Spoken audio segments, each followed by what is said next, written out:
Terima kasih Tuan Yang Dipertua, rakan-rakan kerajaan, perwakilan pembangkang dan hadirin-hadirat yang bersidang semuanya. Selamat bersidang untuk anda semua. Baiklah, GST pengimbang taraf hidup. Hari ini terdapat beberapa masalah pemahaman di perwakilan kerajaan tentang pelaksanaan GST dan juga apakah yang kita perlukan untuk mengimbangkan taraf hidup. Kerana itu hari ini warga Dewan, mereka membawa dua indikator tentang taraf hidup, sedangkan perkara tersebut tidak pun dibuktikan dalam penghujahan. Saya akan tunjukkan satu persatu.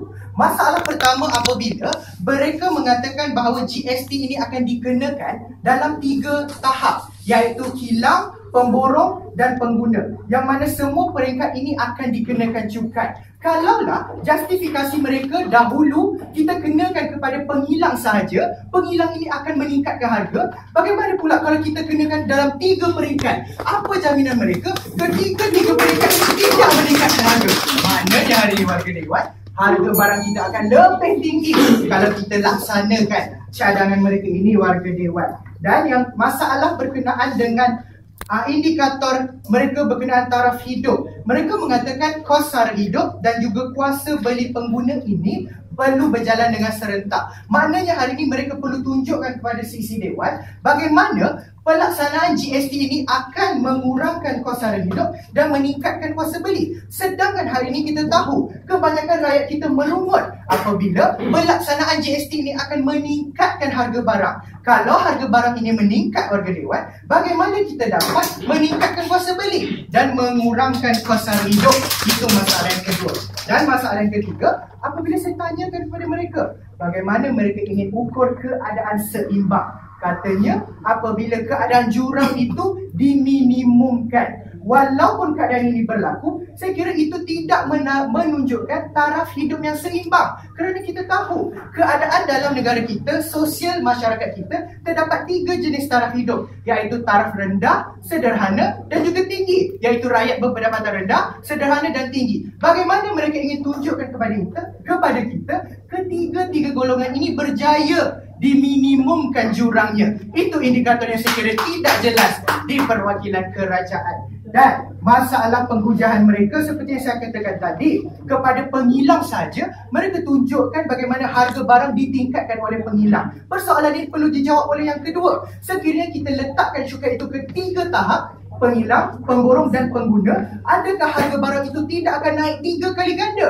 Kerana kita tahu hari ini barang-barang yang murah adalah pasar raya terus dari kilang. Maknanya harga barang yang terus dari kilang ini sudah cukup murah. Bagaimana pula kalau kita laksanakan 3 peringkat yang berbeza warga Dewan sekalian? Maka berdasarkan kepada masalah-masalah itu, kami bangkit dengan premis bangkangan sebegini. Kami percaya GST bukan pengimbang kepada taraf hidup atas 2 rasional. Pertama, saya akan lakukan analisis penafian. Bagaimana apa sebenarnya yang kita perlukan dalam taraf hidup yang seimbang tidak dapat dipenuhi walaupun kita laksanakan pelaksanaan cukai GST. Dan yang kedua akan tunjukkan kepada anda apakah sebenarnya yang akan berlaku, implikasi yang akan berlaku kalau kita setuju dengan cadangan kerajaan untuk kita laksanakan cukai GST ini warga Dewan sekalian. Semudah itu. Sebelum saya masuk hujah, Yang hormat, saya dah kata tadi, GST dikenakan cukai bagi setiap keuntungan yang diperoleh. Maknanya kalau pengilang meninggikan harga mereka, cukai yang dikenakan akan lebih. Sebab itu pengilang tidak akan meninggikan harga. jadi maknanya kalaulah saya rasa keadaan dengan pemborong juga sama. Saya tak faham soalan anda, nanti terangkan lagi ya. Baiklah, terus kepada penghujahan saya. Yang pertama warga Dewan, kita perlu tahu apakah sebenarnya yang diperlukan dalam mendapatkan taraf hidup yang baik. Kita semua tahu rakyat negara kita ini hari ini memerlukan keperluan asas yang baik. Contoh keperluan asas bukan sahaja makanan dan minuman, kerana mereka pasti akan kata GST tidak dikenakan kepada makanan dan minuman. Selain daripada makanan dan minuman, kita juga memerlukan pakaian, kenderaan, tempat tinggal dan sebagainya. Dan perkara-perkara ini dikenakan GST. Dan menurut kenyataan Perdana Menteri negara kita, Datuk Seri Najib Tun Anwar Razak, semasa mengumumkan di Invest Malaysia, beliau mengatakan bahawa taraf hidup yang baik melibatkan beberapa perkara. Saya akan tunjukkan satu persatu. Pertama, pembekalan harga yang stabil untuk semua. Maknanya hari ini warga dewan, kalaulah kita kenakan cukai yang sama kepada setiap peringkat, pemborong, penghilang dan pengguna, dan juga semua orang perlu membayar cukai yang sama, dan juga warga dewan, harga barang akan meningkat akibat daripada pelaksanaan cukai ini. Bagaimana kita ingin mengekalkan harga yang stabil untuk kesemua rakyat? Yang pertama perlu dijawab. Faktor yang kedua adalah pengekalan kos sara hidup yang rendah. Apabila cukai ini dikenakan seperti yang saya katakan, harga barang ini akan meningkat.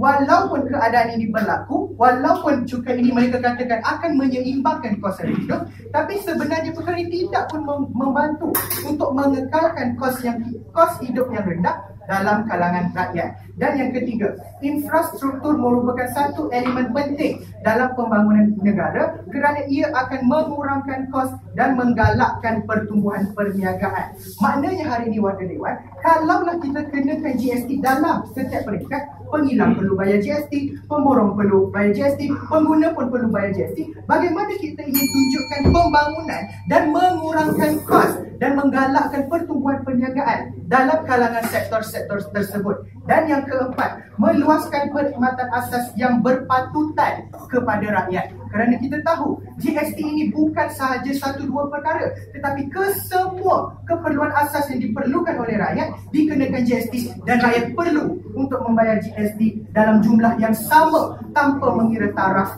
hidup warga dewan sekalian.